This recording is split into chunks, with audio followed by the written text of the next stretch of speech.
Good morning, Barbara. Hi, Gino. How are you? I'm pretty good.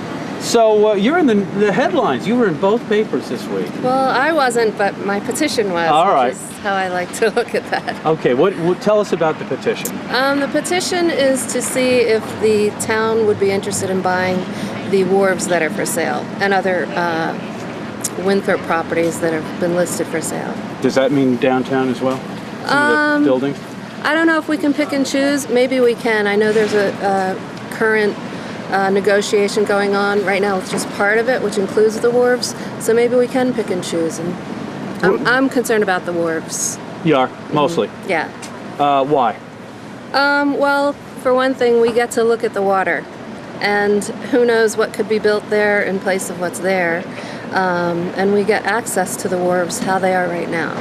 So I'm concerned that if a developer gets a hold of those, maybe we won't have public access. Do you think that we really are in jeopardy of losing those, though? I mean, why would somebody? But you never know, right? I mean, could they do whatever they want with them? Well, they certainly have to be within the HDC guidelines. But I don't know what the plan is. People would have a real problem with that, wouldn't they? If somebody tried to change it that much? Yeah, well, it could happen. You know, and I think how would we run those? I mean, that seems to be the big question, I think, on most people's. Does the town have to be a land? That's the first question. Why does the town want to be a land? The first question is always money. The second question is how on earth do you have would an we idea run this? on? Well, of course, we would have to hire a management team to run it, and maybe it would be the management that already is running it. I don't know, but these are all things that the selectmen could look into.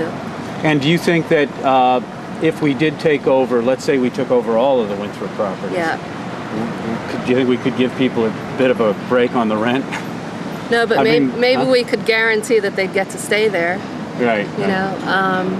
Give them a first crack at staying there and not force them out by increasing the rents dramatically. All right. So, did you come up with the idea, or was your idea to do the petition? Good for you. Well, now, how's it going? I mean, have you looked at what do you do? Leave a piece of paper around businesses? Well, I have it at the Bean, and that's the most public place where I know a lot of locals go because I go there myself quite a lot. Right. And they've been great, so it's at the Bean. If anyone wants to go there to sign up, they can. You have to be a registered voter in the town of Nantucket.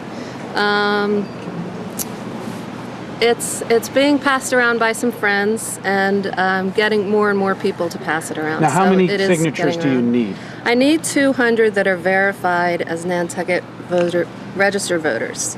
So I'm trying to get closer to 225 or something, above 200, just to be sure. And then what happens? Well, then I take it to the selectman office and drop it off, and they turn it over to the town clerk to be verified.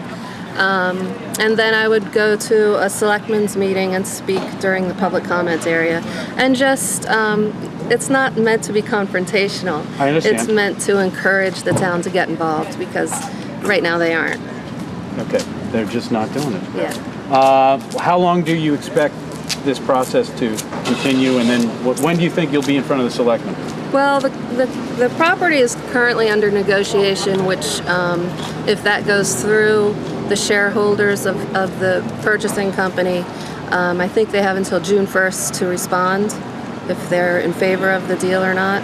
So I think that's our deadline. That's our deadline. To get involved and maybe put some sort of moratorium in effect, or some sort of right of first refusal, or at least get to the point where we're talking to these people and find out if we have any kind of control over what happens there, even if we can't buy it. All right. Well, I wish you all the best. Thanks, Gino. Thank you, Barbara.